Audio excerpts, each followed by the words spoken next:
On this week's episode of the RAG podcast, I was joined by David Bloxham. David is the CEO of GCS Recruitment. They're a large tech recruitment brand headquartered in Reading with offices in the US and the UK.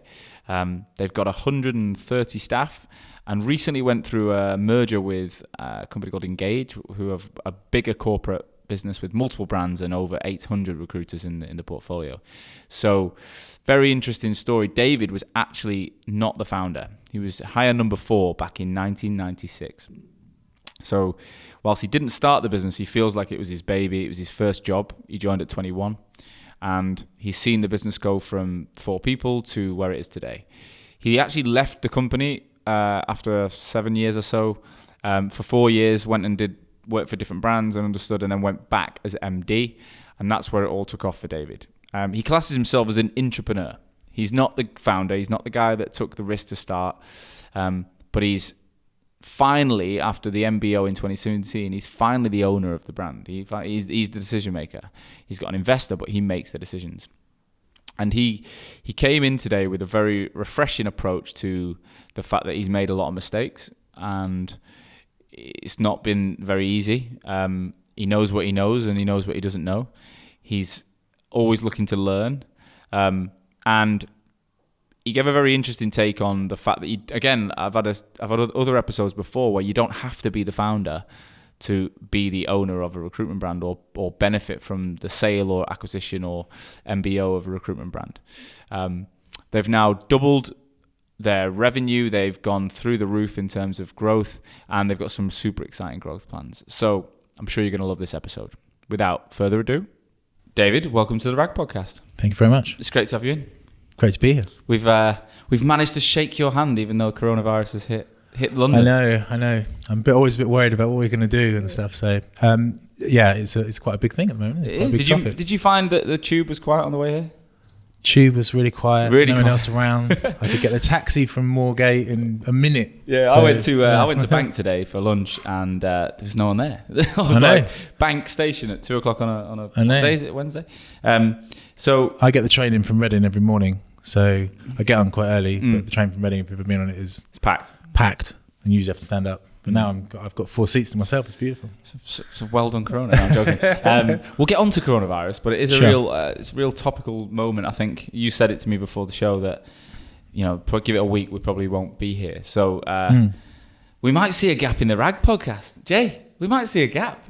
I can't do this without. When you say we won't be here, we're not doing it remote. We won't be here, like we'll be gone. No, we're not going to be dead. Be in this office. We're not going to be dead. We'll be at home. But I like this podcast to be a physical thing. Even though I'm a very remote, we have remote working here at Hoxo. I like the quality of being together and the sound quality. So we might have to. I don't want to have a gap. So even if I record on my own, you'll have to go around to their house. Yeah, or just record on my own in my underpants. Sorry. Get on. Anyway, David, I've given you an intro, mate, and I can never do it justice. So can you just give us an overview of who you are and what you're up to? Sure. Okay, my name is David Bloxham. I'm the CEO of GCS. I have been with GCS for 23 years. So man and boy. Yeah. Did university, French and English at Reading University. Right. Left university, didn't have a clue what I wanted to do. Went to an agency. They gave me 2 jobs. One job was selling printers, which actually paid me £15,000 a year. Wow. And then, it's good in 1996. And then I also had a job where I went to see the founder and we had a 10-minute chat about music. I thought, this guy sounds quite cool. And he offered me £8,000, but I still thought he sounded quite cool. Yeah. So I did that job instead of the selling printers, and happy for it to this day. GCS, as you may or may not know, is a technology recruiter based in Reading, headquartered in Reading. We've got 9 different offices around the world. So we're based in USA, Ireland, mainland Europe, and the UK. We've got 4 offices in the UK. Got a London office as well, right? Got a London office based in Moorgate as well. We've got 130 employees. Right. And I'll talk a bit more about how the kind of employees work because we're now part of the Engage group. Yeah. So about 3 years ago, we did an MBO. So we joined the Engage group. And the Engage group's got 21 different brands. Wow. We are the main tech brand. And they are $500 million turnover, about 800 people that work for them. Wow. So they're a big global brand. Yeah. And I think for me, listening to the podcast, one of the things I found out quite a lot is, how the journey of a business kind of progresses forward. So it's been, I respect what you've done, Sean. It's good stuff, Yeah, appreciate it. Well, it's good to have you in. And so for me, it's one of the ways, like the journey and the story of GCS, that we kind of come from starting in 1991. So I wasn't the first person in GCS to hear where we are now and the different kind of. For 130, part of an 800. I mean, you've done what most businesses would want to do, right? Yeah. You're already at that point, but there's plenty more in the tank, it seems. Yeah. Interestingly, we met back in 2012. We did, yes. When I came, that's right. So I interviewed with David back in 2012. I couldn't get you, Sean. No, you couldn't. It was. One that got away. Yeah, it was, yeah. The whole thing, I've mentioned it on the show before. At the time, my girlfriend lived in Reading. So I was like, the rec to rec she put me in touch with was Reading based. Good old Steve O'Nines. Never spoke to Steve O'Nines. Never spoke to him again, I don't think. But that's right. Shout out to Steve O'Nines. Shout out to Steve. Hope you're still going, mate. Equilibrium, I think. Equilibrium, yeah, that's right. What a name. Brilliant. Where'd you come up with that one? But he put me in touch with, I came and interviewed with you guys. I interviewed with Nigel Frank. Yep. And I interviewed with Venquis. And you guys was because of the Reading piece. Sure, and it gave me that flexibility. Yeah. We didn't last that long, so actually it was probably a good decision on that front. Nigel Frank was great. I really liked the sound of them, but the whole thing was about working internationally, and I'd worked in Australia. You've been all over, hasn't you? Yeah, but the market I worked in Australia was a very face-to-face Melbourne Victorian government. Everything was coffees and beers, and when I met Venquis, they were like, we work in Lloyd's of London and we're on the doorstep, and it's we meet. I mean, they meant it. Like my first week, I think I had like over 30 face-to-face meetings, so that was way more aligned to me. But I do remember you personally. Well, thank you, Sean. I'm sure you interviewed a lot more people than I've interviewed with. Yeah, no, I remember you. Well, I had darker hair back then. But yeah, so it's been. I mean, I'm excited to find out more. So you joined in 96. 96. Euro 96. I know. It was it before the Euros or after? Blur versus Oasis. It was. Good times, I was 10 years old. I was flying around primary school. That's right, yeah. I remember the Euro 96 was like the first major tournament I watched. So you joined the business.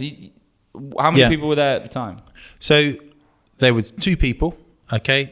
Plus, actually, my wife now. She was. I always say I'm the 3rd employee. It's actually the 4th employee. So shout out to Becky, my wife. Yeah. And we were in a small office in Cross Street, basically looking to kind of grow the business from there. We've been going for a few years. What made you join such a small business? I didn't know anything about recruitment. Yeah. Okay. So I didn't know that there was any big recruiters. I didn't know there was any small recruiters. Yeah. I'd seen Blue Arrow and Office Angels. That's all anyone what I thought recruiter was. Yeah, Brook Street. Brook Street, I didn't know. I'd heard of headhunters. Yeah. So I thought that sounded quite interesting, and maybe one day I might be one of those.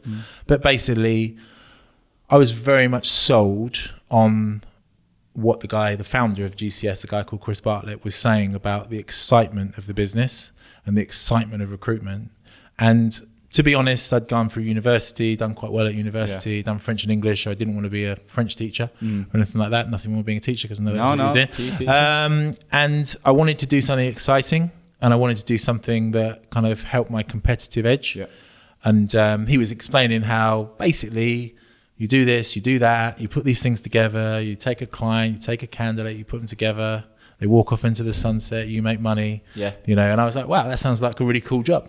That's basically all the conversation we had. I didn't ask him anything about the job, didn't really ask him anything about the company, didn't ask him about the career plan, anything like that. Just thought, it sounds cool. And here I am. I can relate to that. Do you know what I wish I'd have got? I wouldn't change anything, but I went from I finished uni on a sports degree. Didn't want to be a teacher at the time. Yeah. Went into sales. I got a job. I was applying for I went through Pareto Law, the grad recruitment company. Yeah, 80-20. Yeah. Turned up in a short sleeve shirt. Yeah. Tie that didn't fit my neck. Yeah. A pair of suede shoes and lost property trousers. And they basically was like, what the hell? But I got through. Yeah. But then I ended up getting a job doing the door-to-door stuff. It was one of them immediate jobs. I got sold on a Gumtree advert. Yeah. Really crap, and I was knocking on doors for 6 months. Yeah, and that's what sent me into teaching, because I was like, God, this is the worst life ever. Yeah. And then when I went to Australia, I was watching Entourage. I don't know if you've ever seen it. And Ari Gold, the agent. Yeah. And my mate got into recruitment, and then I was like, what the hell is recruitment? He was like, it's basically like Ari Gold. And I was like, I'm on. And then when I got into an IT recruitment business, I was like, this is not Ari Gold's life. No, that's right. At all. I don't remember him ringing .NET developers. But, no. So you were sold a similar dream than most people. Yeah. And how long were you there the first? Because you were there twice. How long were you there? So I was there from 1996 to 2004. Right. So and this time I've been there 2008 to 2020. So this is my long. So let's go. Let's just worry about phase one. Let's call it phase one. Yeah. how did the journey progress? Because you're the fourth in the business. Yeah. Tell me a bit more about that first. So I think for me, the business itself was inherently solid. We around the same time as myself, took on some other really good people. Right. We had a really good like buzz, that kind of gang mentality when everyone's kind of working together. There were no rules, no real business rules or anything like that. We were just recruiting any patch, whatever. And for me, what I loved about the job was the fact that it was like a game. Yeah. And that's how it was kind of sold to me. That's how it was trained to me. And to be honest, we didn't really get any training. We just like, here's a phone, here's a box of cards. This is your patches. This is in the days before kind of PCs and that sort of LinkedIn, thing. none of that. Brown buff folders in filing cabinets, that sort of thing. Yeah, it was really. How did you deliver CVs? Faxes. Wow. I know. Yeah, it's crazy, that, isn't it? And that the faxes are the worst. Like, if any recruit's ever moaning about like an email or something, a fax machine is like the worst. I bet. Possible thing. But for me, it was about taking that and then just seeing together as a group the sort of success that we were having. How old are you? Early mid-20s? So I joined when I was 21. Yeah. So I was young. You can't even compare it to anything, can you? No. And you're doing this kind of aggressive sales role. Yeah. You're making money. You're making changes to business at the age of 21. Yeah. You don't even realise how cool that is. No. And this is a thing I've learned over a period of time. When you're working as a partner with a customer, what it actually means for the customer, and how much emphasis and change you can make on the business. But at the time, I was seeing it like a game. I was seeing the client would give me a job. I would fill this job. What's the best way to work out how to fill this job? And that's what I loved about the job. Now were you personally a good recruiter? Were you one of the better in the team? Yeah. I've, millions of GP, run up to kind of 40, 50 contractors, sort of stuff. I did embedded software engineers. So that was my kind of market that I did. Working within skills shortages, working in areas of high demand, and really putting together a real kind of good system basis for my recruitment. So that I could be consistently successful in a kind of. How did the business grow over those few years? We grew from 5-6 people all the way up to a kind of about 35-40 people by 2001. So we still got the Virgin Fast Track. So we were in the Virgin Fast Track in 2001. And I think that was a really, really good time for the business. There's some great people kind of joining the business. What I think we've always done quite well, and this is one of the things I'll say to you today, I'm not coming into this saying I knew it all when I started. I knew it, kind of came in as a good recruiter who loved the job and loved the company I work for. And one of the things I've really learned over the time in this business is people will join your business and you will learn from them. So there's different people that have kind of come into our business that I've really picked up from, obviously from the kind of founders that I've kind of worked with, Chris Bartlett, Martin Spear.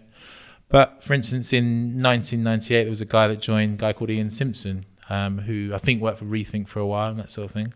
And he came in with a real kind of S3 drive of this is how we're going to do it, morning meetings, putting the deals up, closing the candidates down, always be closing, that sort of thing.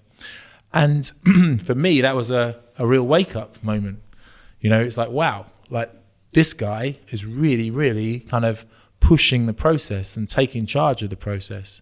And for me, understanding that really helped me to be a better recruiter and helped our business to be better. So again, these different people kind of joining the business have always pushed our business forward.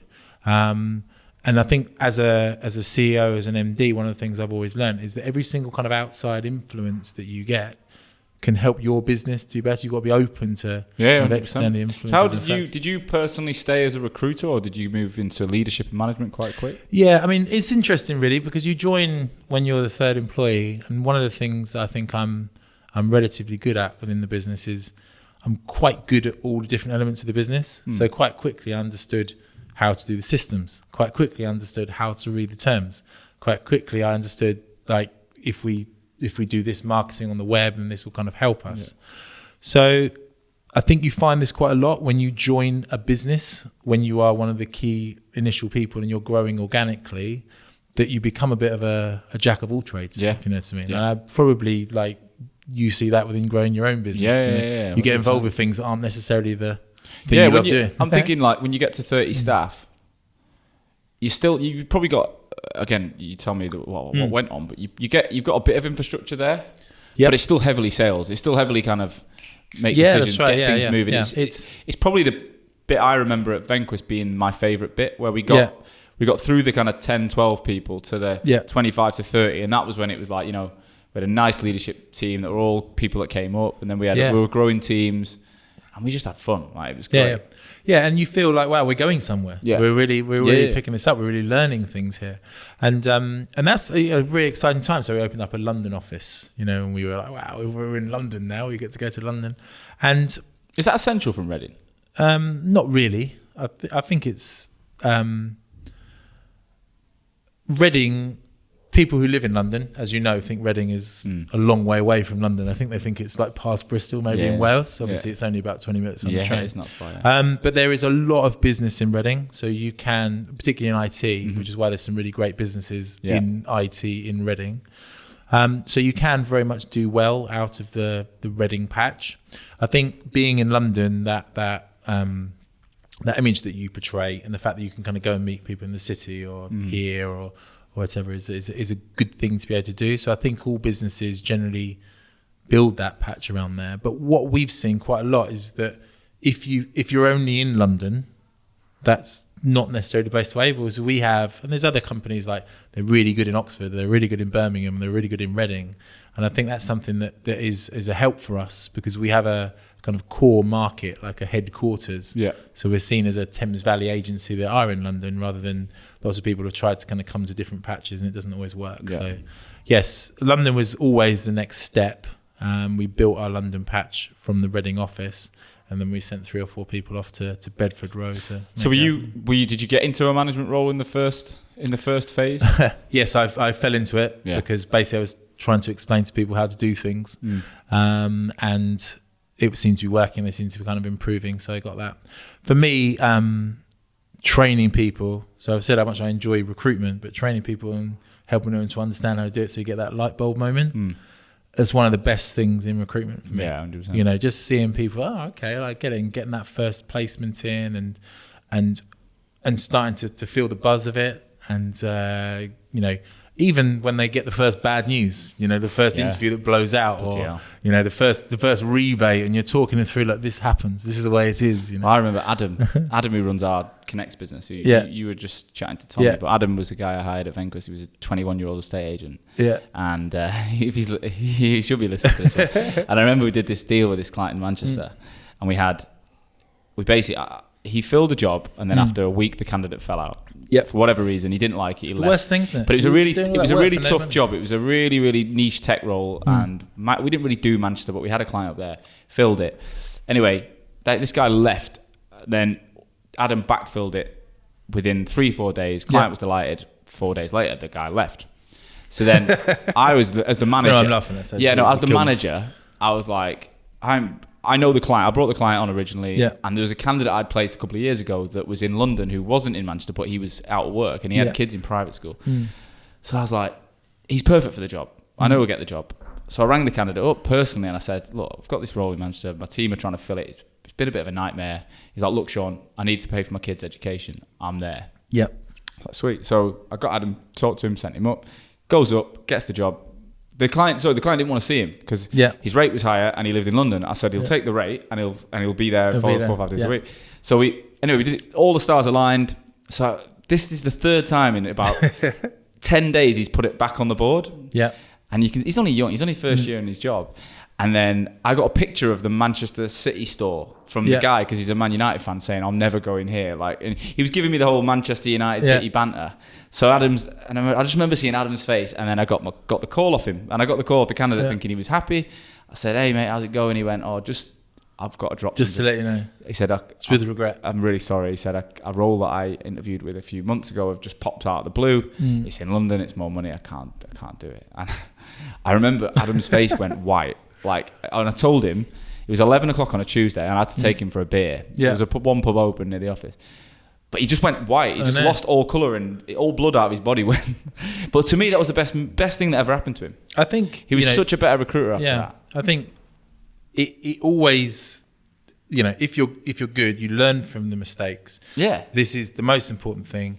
But I think it kind of comes back as well to, if you actually think about recruitment, I was speaking to a client the other day who'd actually spent some time on the other side as I think he worked in talent or something, who kind of worked for a rec tech business. And he said, I've only just realized how much work you guys do. Yeah. I've never really thought about it before. I always thought, like grudge purchase, we talked about this earlier. Grudge purchase, I'm going to pay you £10,000, dollars, whatever. It seems unfair for you sending me an email. But it's that whole kind of what's going on beneath, right?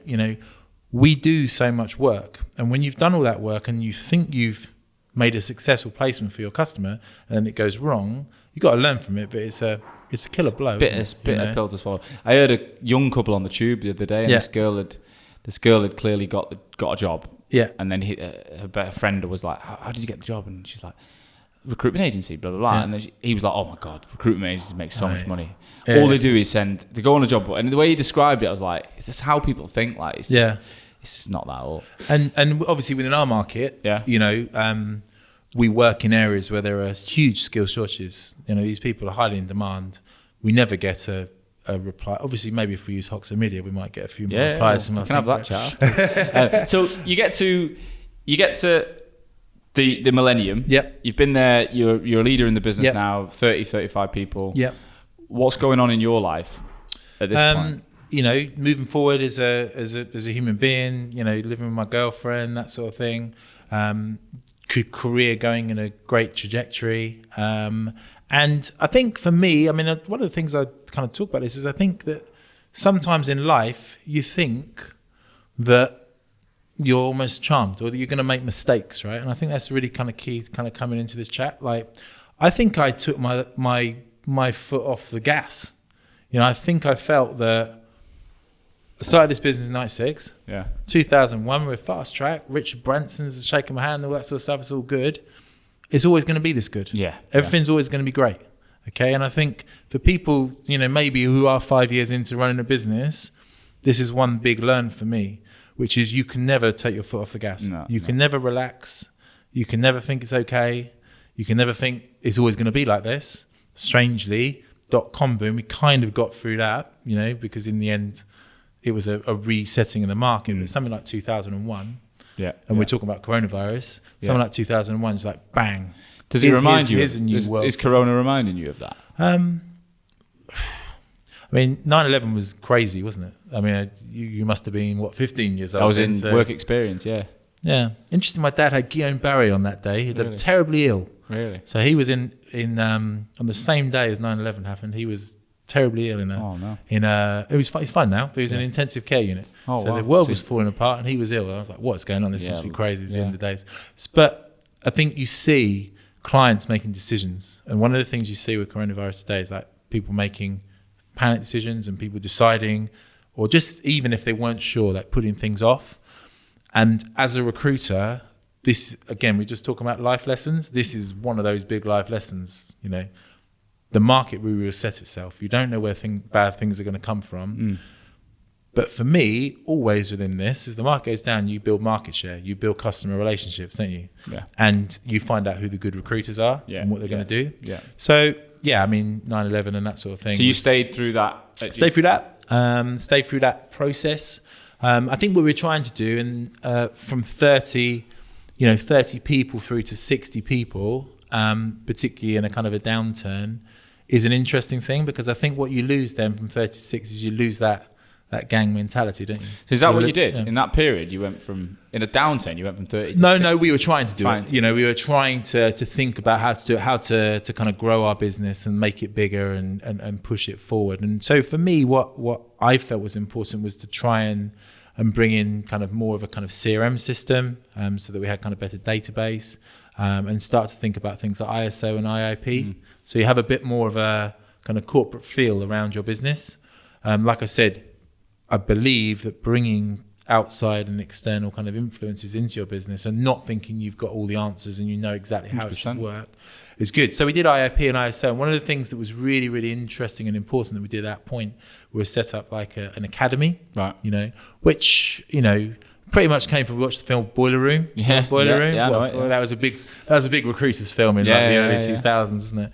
So we watched that and we liked like the Ben Affleck bit when he's like, chucks his kind of keys on the table and that sort of thing. So we're like, yeah, that's cool. And then they trained them up and that sort of thing. We always watch the first half of Boiler Room where it looks seriously good, and then the second half they become evil and you realise it's bad. So we wanted to provide, and we felt it was really hard to find really good, what we're classing as kind of 360 recruiters, people that can both find the client, build the client, have the customer, fill the roles, and do the whole kind of package.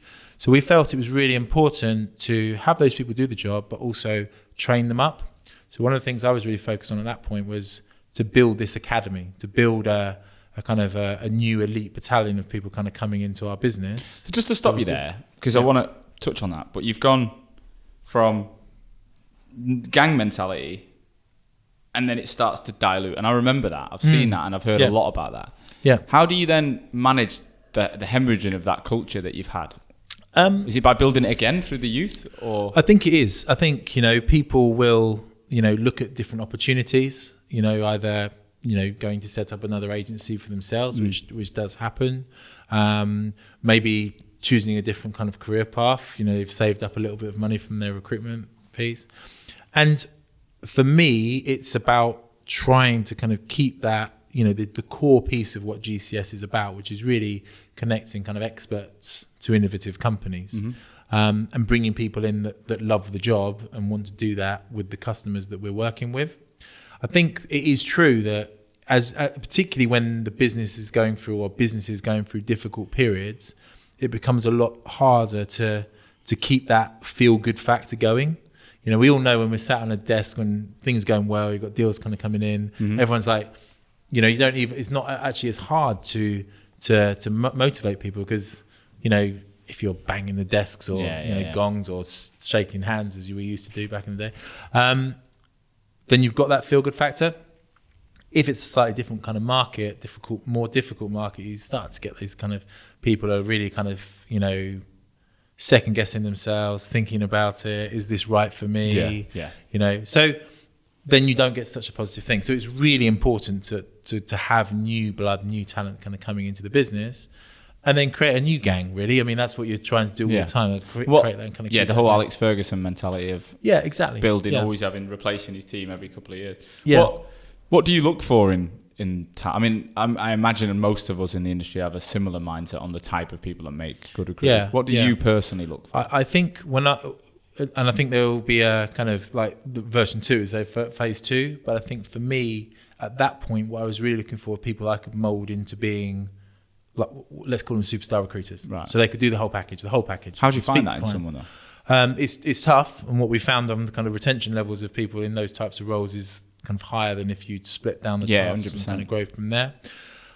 The first thing I look for is passion in life. One of the key questions I ask them is, what is your passion? What can you talk passionately about? This is something myself and learned from Chris Bartlett. He was very good in those interviews of just chatting to people about stuff, like getting to know them. And if they can chat passionately about something, they're going to be great at chatting passionately about Java CVs. If they can't even get you excited about their hobby, like I like cooking, or tell me about cooking, and you're falling asleep while they're talking about making a chili or something, they're never going to be a recruiter to me. Just how you thought of it that way. Passion is important to me. The desire to get somewhere, whether it's kind of away from something, I like your aspiration, you're driven to do something, and also I think someone that you can imagine, spending time with. You can talk to. One, because you're going to spend loads of hours with them if you're working together. But secondly, is this the sort of person that people like talking to? Can you build rapport? Do people like you? You're the sort of person that's like kind of a centre of attention in a club or something like that. That's what I'm always looking for. And generally, those types of people are the right sort of people. What I've learned over the time is that if you're unsure about someone, then right. Probably your kind of intuition is right. If they say there's any doubt, there's no doubt. Yeah, it's best not to take punts. Exactly, yeah. I agree with that one. Okay, so Why did phase one end? Why did you leave the business? I think for me, like I said, I felt I moved into an ops role. Okay, and so with the guy that joined us, Computer Future, was the sales guy. I was the ops guy. We felt as a business that becoming the ops was good for me because I had lots of different types of roles. Again, I was quite kind of internal focused, training, making sure the IT is right, make sure the marketing's right, that sort of thing. And I felt that maybe I'd run my course with the business. I love the business, but I'd kind of run my course with the business. The two people that set up were still the two kind of founders and directors. And I knew, like you said before, like what did you know about other businesses out there? I knew there were other businesses out there and other ways of doing recruitment. Yeah. And I felt this is like almost my chance to kind of go to the University of Recruitment, go and find some stuff out and go out there into the big wide world. Late 20s at this point? 28? Yeah, so it's 2004. Yeah. I just had my first daughter. Right. So that's usually kind of a wake-up call. Yeah. You know, and I felt like this is a good time to go and find out in the kind of wide world what it's all about. So then you spent 4 years, and we don't need to go into detail about all of that, but you spent 4 years and did a few roles. So I worked for two of the best, I think, you know, most kind of aspirational great businesses that you could probably work for in recruitment in terms of Harvey, Nash and Alexander Mann. Yeah. You know, when we look at like the people that come on this RAG podcast, if you could say you could be Harvey Nash or Alexander Mann, most of them would be like, cool, take that. So for me, what was kind of key about both those businesses is how much I learned from them. What I learned from Harvey Nash was every single senior person within the business was involved in their customer strategy. Every single person, from Albert Ellis and the people at the top, you know, all the way down to the managers, Andy Hayes, Rory Ferguson that I worked with at the time. Simon LaFosse was there. Obviously heard his stuff. He was doing the CIO stuff then. So I think I actually saw Simon LaFosse. He did the biggest month I've ever seen while I was at Harvey Nash. Wow. So I was like, wow, look at that guy. Do you know what I mean? Was that all in London then? Or? Yeah, it was in London in their Bruton Street office. So it's very different, obviously, to what I was used to with GCS. It's big business, very kind of flash, that sort of thing. I was setting up the Thames Valley office for them. But that's what I learned from Harvey Nash, is that your customer is the most important thing for all areas and levels of your business. And I don't think I really thought about that before. Like my kind of time when I was focused internally, I'm great when I go out to customers. Like I can win a customer, I can sell a solution to customers, but I kind of almost felt like because I'm now a manager, I'm not going to do that anymore, you know. And I don't think that's the right thing to do. And I think again, people growing businesses, you can learn from this. Is not the right thing to do. Don't start like I'm worrying about like whether the website's right, that sort of thing. Don't worry about it. It's not important. What's important is what does your customer want from you, and that's the mistake I made. The second thing I was working at Alexander Mann was. Basically, I've never ever done an internal recruiter job before. I thought it sounded quite interesting, and I'd heard of Alexander Mann before, so I thought that sounds cool. Generally, I seem to take jobs because I think it sounds quite cool. I don't think I do enough thinking about it, if you know what I mean. But for me, what was important about doing Alexander Mann, so I had only ever done contract recruitment with developers, engineers, right? They took me on to be the service delivery manager for Capgemini. So service delivery manager on permanent. And so I started on day one with a team of 10 doing permanent recruitment internal. Total different market. So it was, when I say baptism of fire, it was a baptism of fire. Because I didn't really understand how it was all going to kind of work. I did it well, and I did it in a successful way. Like, you know, you think about the direct delivery levels, you think about the kind of fill rates, you think about the solution. It probably made you way more aware of your customers and how they operated. What it made me aware of, and I think it's so key, like now we're starting to do more like with GCS embedding people on sites and that sort of thing. What it really helped me to do is understand was this is why these decisions are made. You know, when you're a recruiter, like when you recruit at Hoxo Media, you recruit for a reason. Yeah, of course. And I don't think I'd ever really thought about, well, why do they actually? Yeah, do you know what?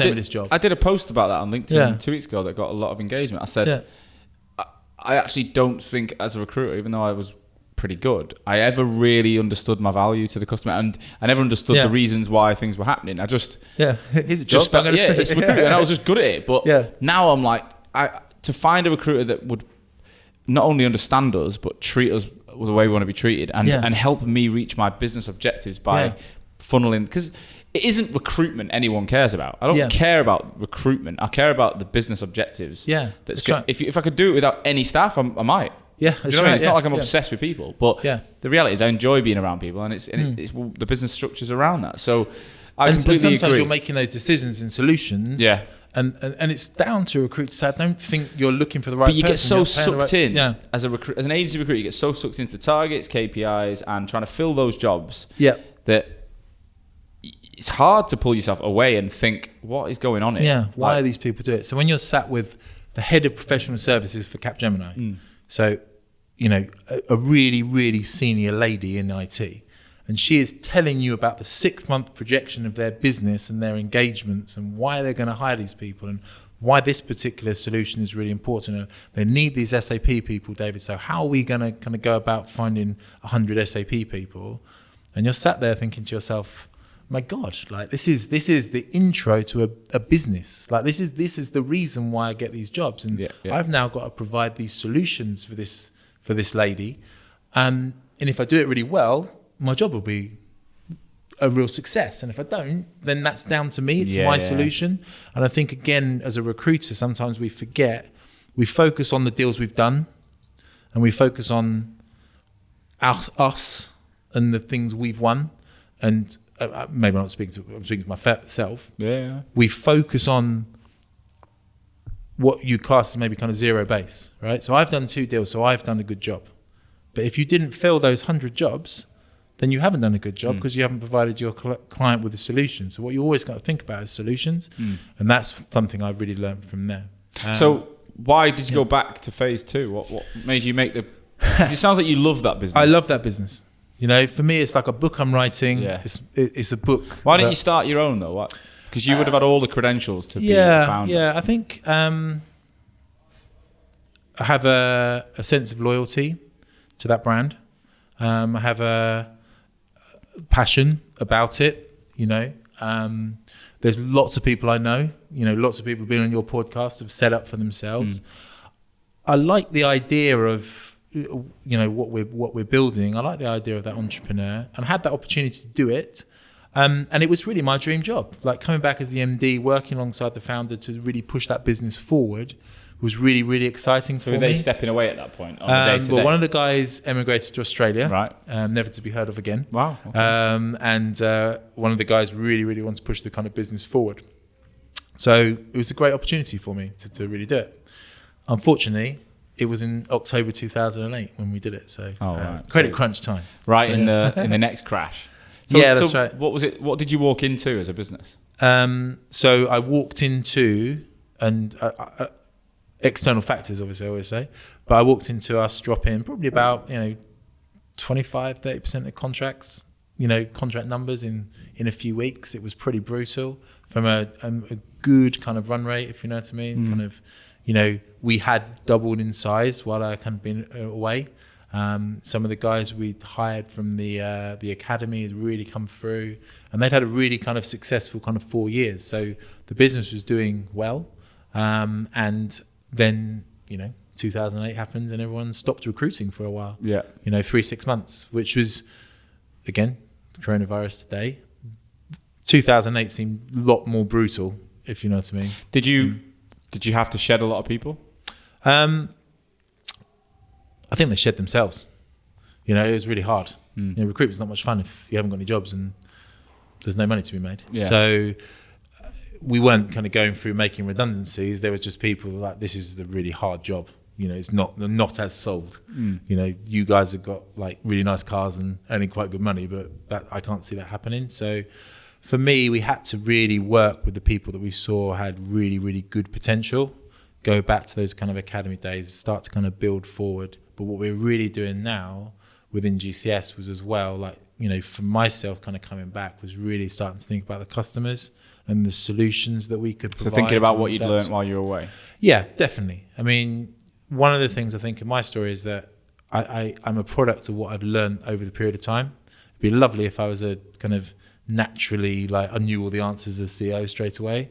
To me, I think it's been a journey where you've started to understand things as you've gone along, and I learned a lot during that time away. And coming back to GCS, where I felt the energy, and I was real like passionate about it. So did you come into a business with all the same people, or would it change a lot?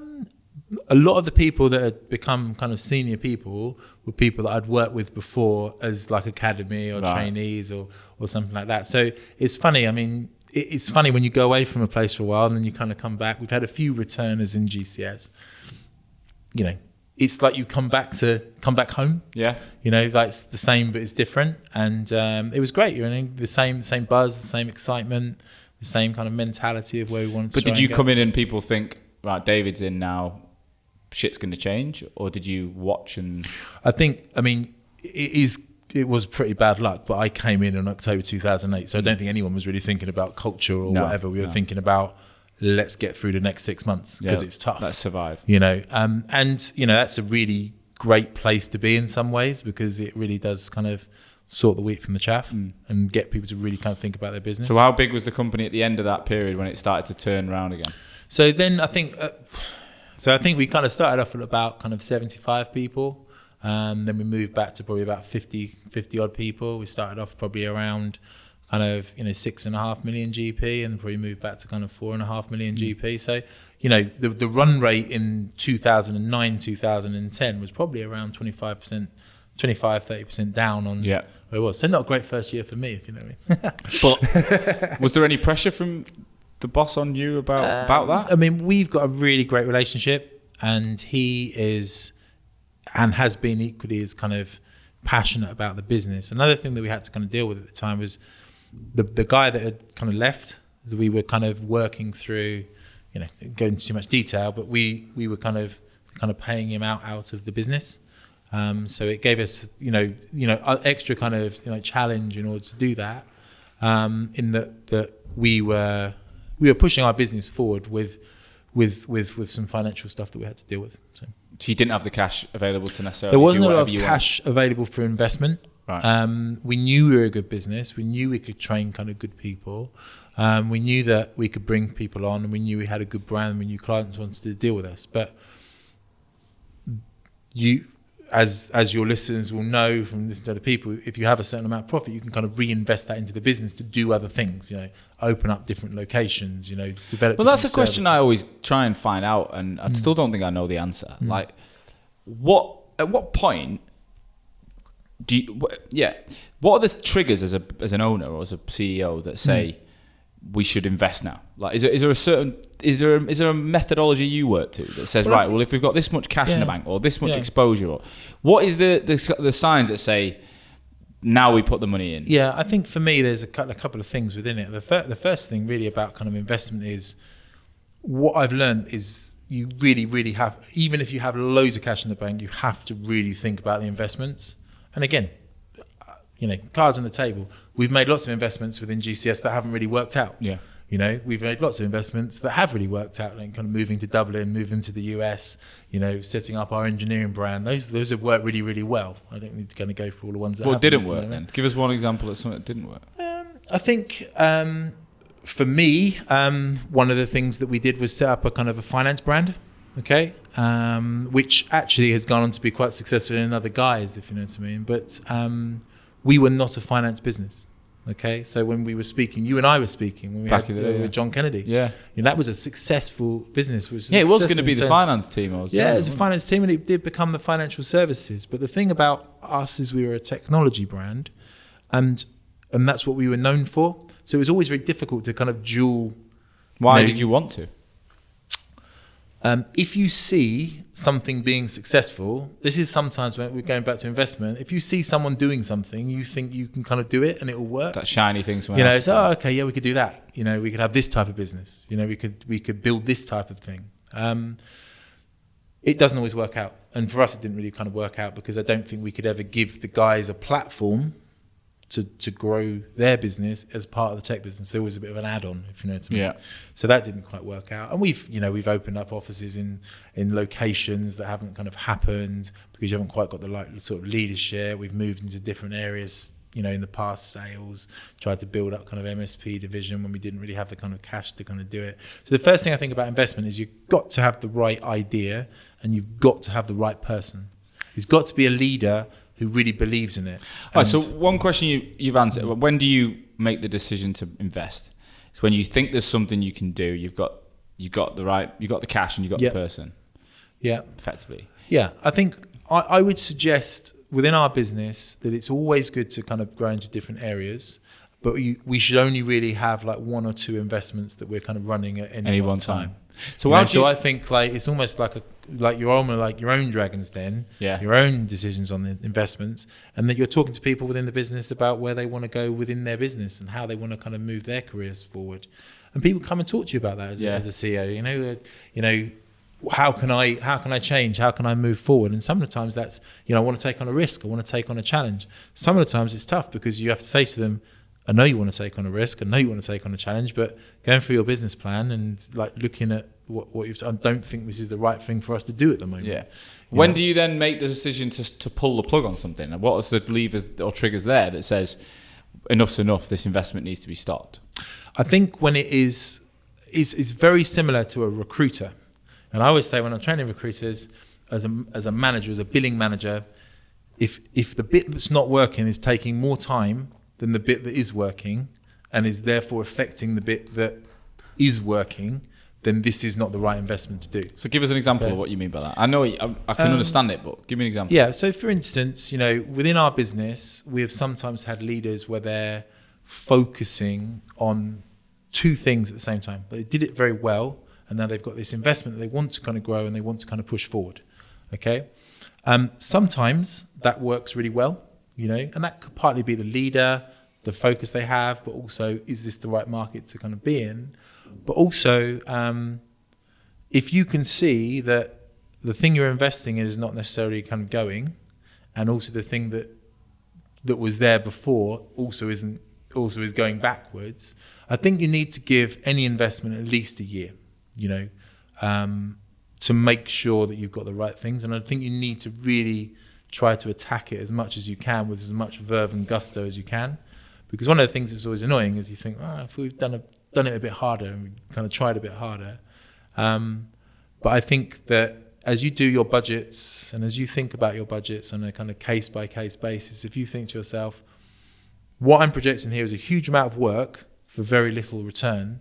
And what we're thinking about here is one, making kind of profit and growing sales, but also a customer's crying out for this for me, and you kind of know that, don't you? Because if they're like flush with jobs and there's really high demand for them, then you maybe got the delivery model wrong. Yeah. We can do this, but we need to kind of change it. Yeah, to adapt how we're doing it. Yeah. So I think it's about looking at the amount of effort versus the amount of reward that you're kind of getting in, and whether that effort you're going to put in is actually going to affect the actual good bits of your business. Okay. So then phase 2, where did the MBO come out and why did that happen? So I think, we'd gone through this process of kind of resetting ourselves financially. And that, helped us because it was really good that we could be organic and we really understood P&L and ledger and, how to create a really, really successful, solid, good business that's based on good business principles. Mm-hmm. But it's very difficult to invest. And over that period of time, we were really trying to kind of push forward more of our customer solutions, working with larger customers, working with maybe more kind of overseas things, that sort of thing. And for me, in conversation with the founder, Chris Bartlett, who, I was working with very closely over that period of time, I think he felt that, and we felt that at this point where we wanted to take the business, let's say we were kind of 7 million GP, back to an okay level, kind of 80 odd kind of headcount, that sort of thing. It needed a real level of investment and a different level of kind of growth and kind of mindset. So we talked about it, and we talked about different options that we could kind of go through. Could we take out a loan and then buy the kind of the founder out? Could we get a bank loan, that sort of thing? And when we talked about kind of an exit strategy for Chris to move forward and us to move the business forward, he would move away from he'd move away from the business. It was really about, for me, I think you kind of got the idea now that I'm really about learning, like understanding what more I can learn and never being kind of closed off to like, I know it all, it's all fine. You know, maybe that's a fault on my behalf. Maybe I haven't got that kind of ego or confidence to think, I'll do it all. I know how it all works. But I like to be surrounded by a great team of people with great ideas and bring people in. So I felt that working with an investor would, one, obviously investors money, but you could get investor anyway, right? So the bank could have lent you the money. They maybe lent me the money in a different type of way, but the bank is just going to lend you the money, and they would have lent me the money, but then they'd have just basically phoned me up every month and said, where's our money? You know, and you keep doing that every single month, and obviously they're happy if it grows. I felt that what we needed now for myself and the senior management team that we did to do this MBO was the backup of a group of investors that really knew their stuff. And we spoke to quite a few of them, and I'd actually kind of spoke to the kind of Hamilton Bradshaw guys before when we were discussing this, and I quite like them. I don't know if you know kind of Tristan and Adam Fletcher and that sort of stuff. So that sort of world is always quite interesting. But obviously that was Eden Brown, and then they bought themselves out of James Kahn's group, and then they created Engage. Right. So that's how I kind of linked in with Tim Cook, who's the CEO of Engage and now is our chairman. Right. So it's interesting. When I first met Tim Cook, the first thing he said to me, you know, you should get Tim Cook on. He'd be a good person for your podcast. Yeah. First thing he said to me is, why should I pay this amount of money for your business? So when you kind of go through this whole kind of like all the banks that kind of sit me down very much like, go through it. And the first thing, like, you're under pressure straight away. Like, this is the guy that's going to test you. And I really loved that. I thought it was fantastic. I thought, wow, this is someone that's going to challenge me and help me to grow, and it's going to have great ideas that are going to help us grow our kind of business. And you know, we talked about passion before. I was like, wow, yeah, I want this. So what goes on in an MBO process? Can you give us more insight? It is, well, it's a little bit like buying a house. You know, like we all bought a house. Like, there's a lot of lawyers involved, and they earn loads of money for doing their lawyer stuff. What it is about really is, you say you're this business, okay? We are prepared to pay this amount of money for your business. Now we're going to look at every single detail of your business, from your people, your clients, your setup, what you spend, who works for you, what your terms are, everything. And it's called due diligence, right? It's what happens in mergers and acquisitions. But it is, you look at it, and I've still got it. The other day, it's kind of a data room. You're like, wow, there's so much stuff within our business that I had to find out. We had a kind of interim CFO, a guy called Will Coker. And, you know, we were working 20-hour days to set this deal up, working with my senior team and that sort of thing, bringing them in, helping to understand it. But all the same time, you couldn't really say this is what's going on. So you couldn't say, we're doing an MBO. So, you know, just so you know, that's why I'm really busy at the moment, because you wanted to keep running the business.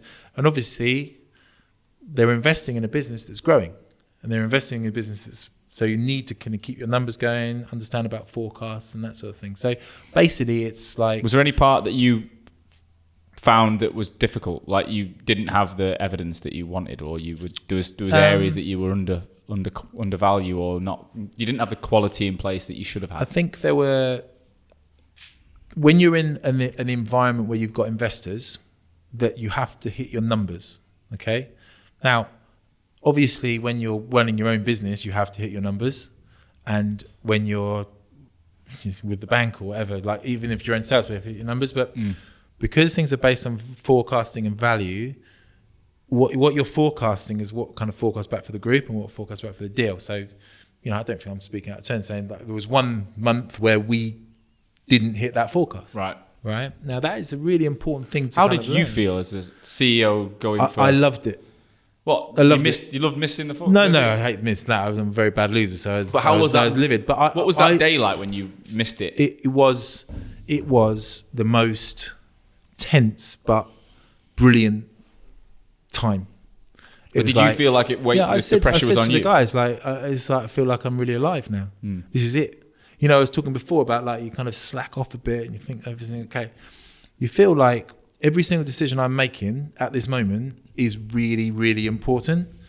And this is I'm talking about a game. Like, this is like the game. Yeah. Like the game of your life, of your career, that you've kind of worked towards this thing. And if you mess up and take the wrong decision and don't do it quite right, it's all kind of blow up in your face. Now, some people wouldn't like that. But I think if you're a business leader and you kind of like what you do, then you love that. Yeah. That's what makes you alive.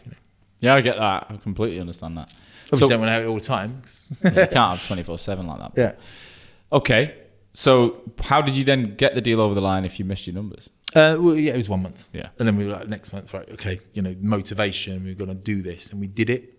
And for me, it was it was such a great moment to know that me and the team, like I've got a great team around me, Lisa, Tim, Lawrence, other people that might not have mentioned, Tim, Tom, these people that we've invested in the business have really kind of helped us to kind of move forward with this business, and the other managers and that sort of thing. We have achieved this. We did a share scheme as soon as we kind of came into the business, because I wanted to kind of help to reward every single person that was part of this journey that we've been on with GCS, and shown that kind of loyalty for the business and that sort of thing. And for me, it was an amazing moment, really. It was, wow, like, this is my business now. Like, we're talking about 20 years later, finally, my business. Yeah, that's amazing. And I can make these decisions, and I've got investment, and I can kind of move forward, and I can now build the business as I want. So we're at 2017, it goes through. Yeah. What's happened since? So we've doubled the sales, so we're on track, I think kind of this year to kind of move forward to kind of about 30 million GP. We've got excellent kind of profit and conversion now. So I think we're kind of on track to do kind of 3 million EBIT. And these are good kind of numbers, good growth for us. We have expanded into mainland Europe and opened up 2 new offices in the US. And what I'm really, really proud of now is the whole stuff I said about being a very customer-focused, solutions-driven business.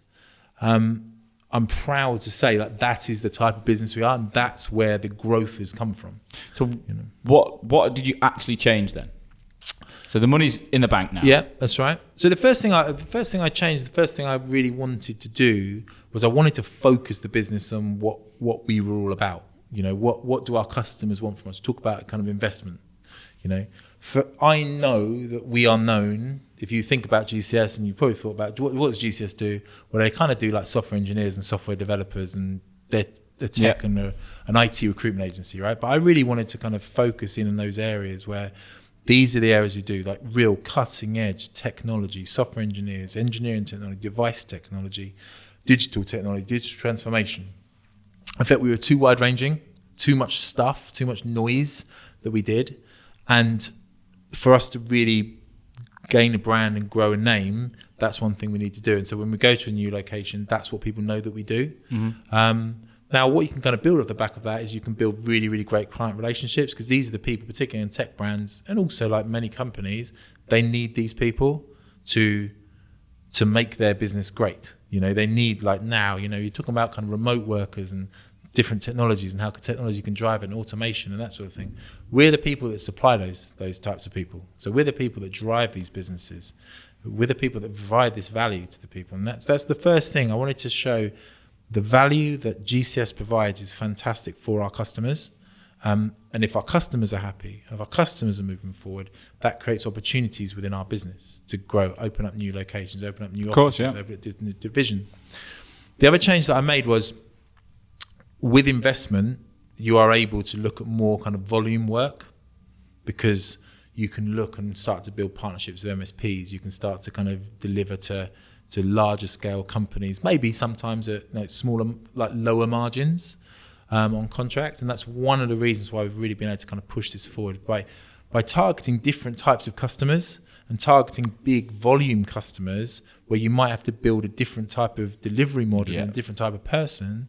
The first thing you get is much better kind of long-term business relationships, which help your business to grow. But also what I've found, and we talked about this before, about 360 consultants, it's tough, isn't it? Yeah. Maybe other people know how to do it really well, right? But we know that our hit rate of finding fantastic recruitment consultants is low, right? And when I say fantastic recruitment, I'm talking about superstar recruiters who can do it all, 360. Yeah. But generally those guys, as we know, they like to kind of keep their markets to themselves. They're generally not always the best managers, and they're not generally always the people who are going to kind of grow your tend business. To start up. They tend to start off for themselves, start they're off and do their own- entrepreneurial, that sort of thing. Yeah. So for us, we are now able to offer a much more exciting and different career path to people, which is how we've been able to. So is it a kind of grow our 180 heads. model you've got in the business now? Well, we've got a kind of, I would class it as a kind of 120, 120, 120 model. Yeah, okay. And this is something the Engage group really allows us to do. So we have salespeople who are specialists that are able to go out and sell solutions, build areas, build markets, place business. They're backed up by account managers and delivery teams based in the UK.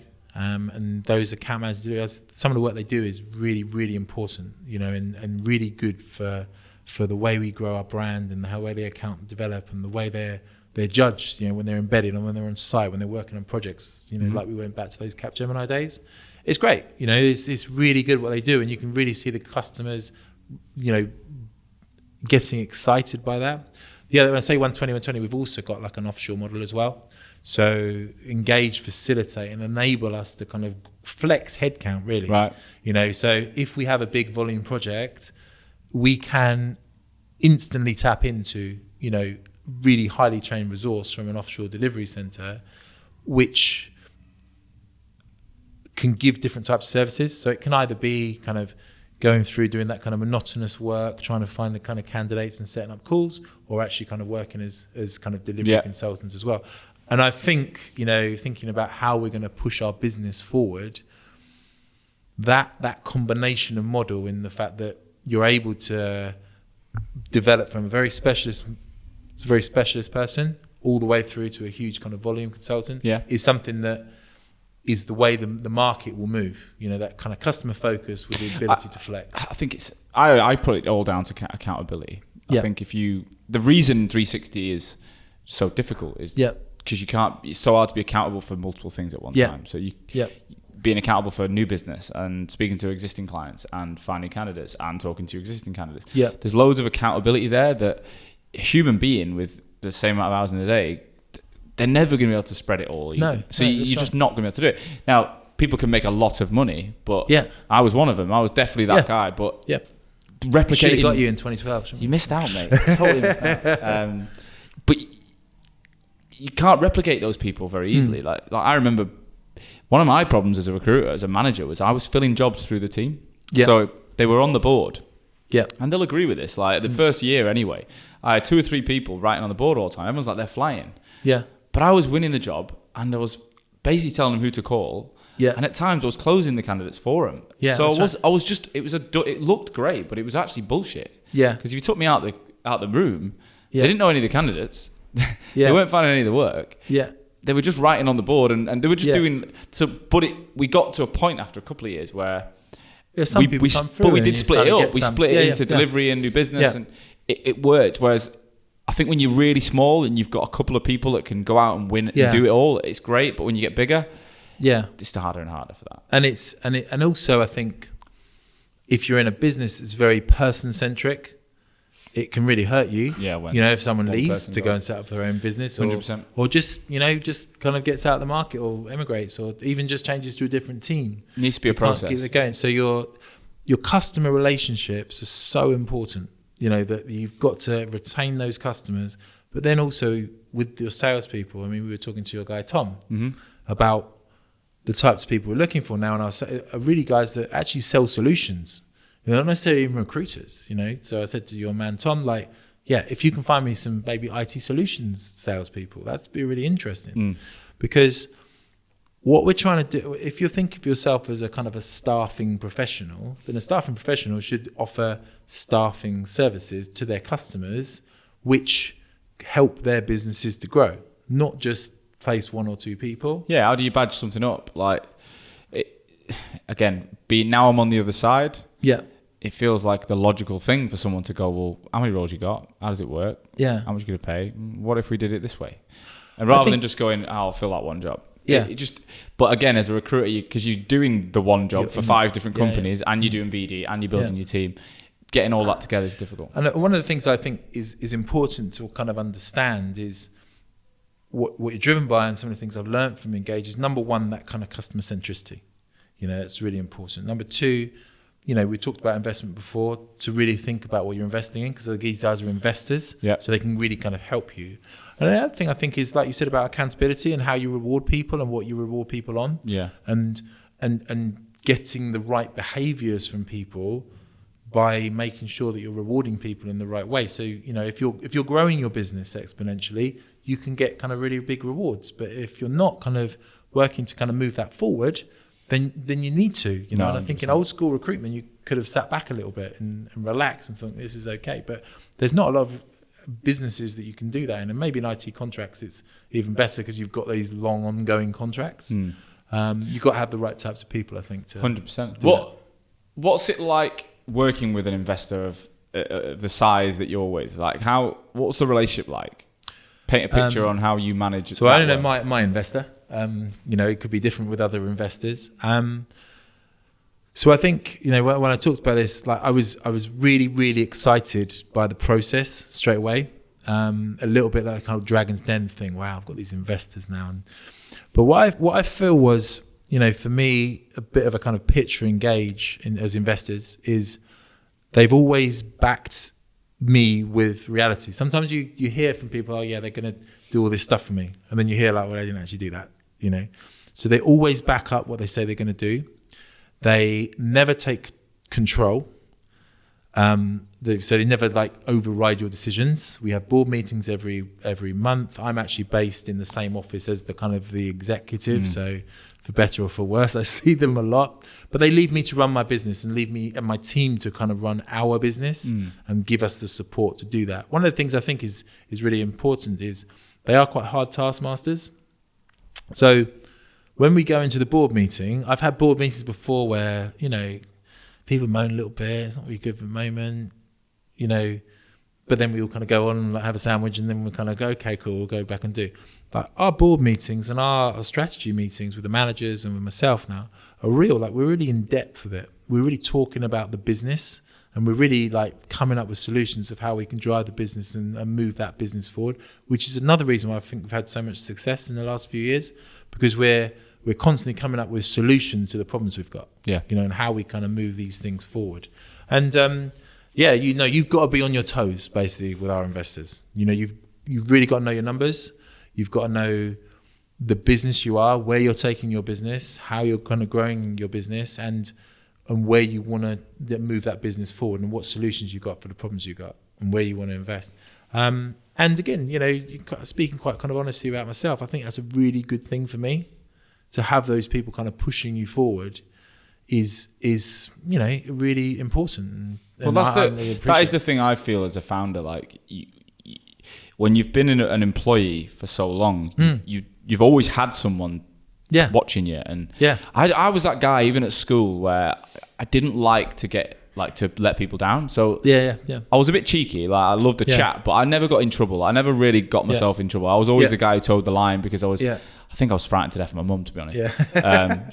She was a hard woman, but I still kind of properly I listened and I was very conscious of what they wanted from me. And then again when I went into the workplace, it was exactly the same. I remember Steve, Barnaby at Venquist, like Claire, they were on me, and I always felt they were on me, but it was good. It kept me moving forward. And then I went and started this. And then it's a whole different type of pressure because then you've got all these people that you manage and hire. You got the job title, so people are going to come and ask you questions. But then you've got no one above you, on you, and like we're building that in now. Like we've got advisors and all these different things. But it is people that start up need to prepare for that. I think so. You're going to go into some people take that and go, well, this is fucking great. Well, I'm an entrepreneur, aren't I? Right, and I know you've spoke to a few entrepreneurs and a few entrepreneurs, and I think they're quite different in the way they do the podcast. So I have different sort of kind of attitude to the way things work. But for me, that's potentially one of the reasons why I didn't set up for myself. Because I like that kind of team element. I like that advice. Let's talk about this. I like to be the leader. I'm happy to stand up and say this is the direction we're going in and that sort of stuff. But I think it's useful for me, as I said, to learn. 100%. So I think again, if someone's listening to this and they're 3 years into their business or they don't think the business is kind of going forward, as a leader within the business or as a recruiter, it's really important to open yourself up to other ideas and never like you don't have to be the hero. You don't have to do this all on your own. No. You know, there are some people out there that really are, you know, to put it bluntly, like balls out, whatever. I can do it all. I'm the superhero, that sort of thing. But there are plenty of people that do it really well as part of a really, really great team. Yeah. You know, that can build great teams together and work with people. Not everyone needs to do it the same way. Looking back on your career, if you could sit in front of yourself at 21, walking into GCS, you're 96. Yeah. What would you tell yourself? I think for me, what I'd like to tell all myself, my stuff I'd learned, like as a 46-year-old, you know what I mean? You need to know this and this and this and this and this. What would be the one? You can like jump through the next 20 years and get to where you were going to get to. What would be the one thing you would say then? How would you summarise? I think that for me, I had everything I needed kind of going into recruitment, everything I wanted to do going into recruitment.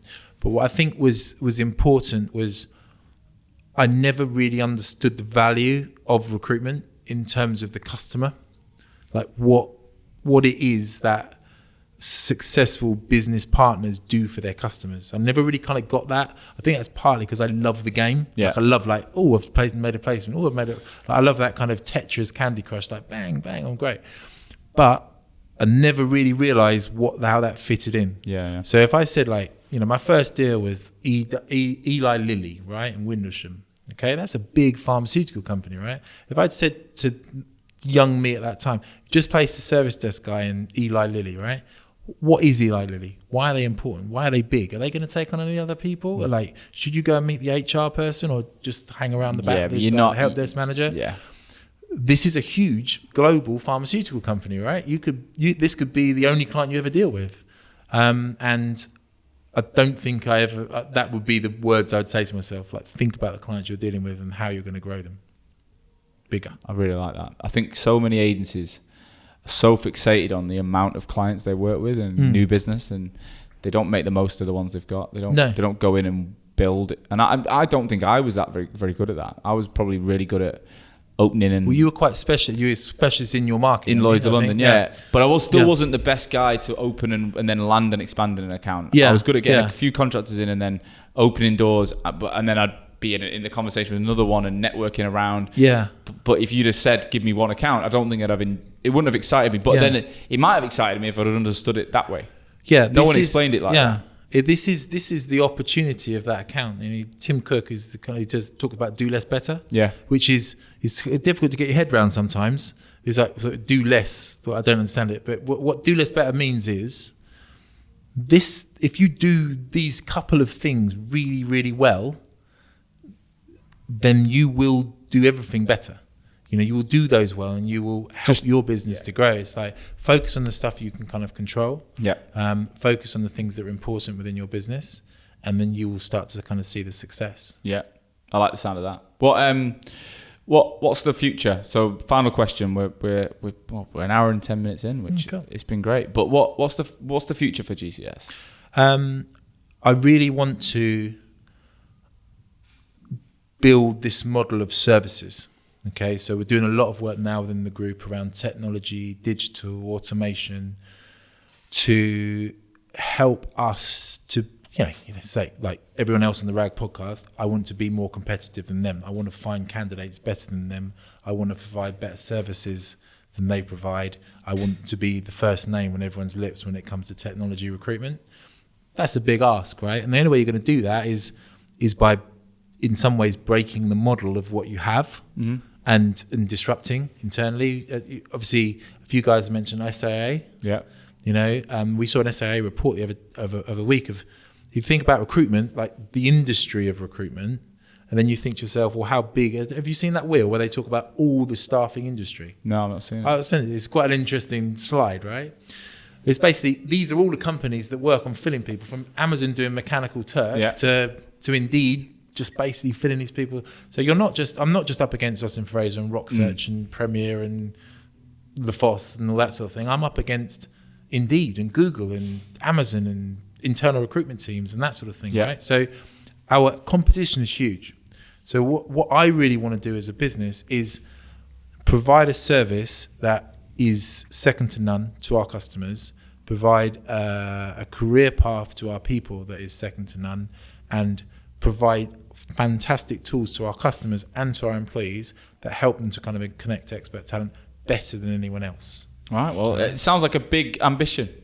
Is there any numbers or headcount type, anything that you're anchoring it all against? Yeah, I mean, we really, really want to double again in the next kind of 2 to 3 years. Right. Okay, we feel we're on a really good run now. We know what we're doing. We know how we can do it. We've got the investment to do it. You know, I've learned all the lessons that I should have learned. My team have learned all the lessons that we should have learned.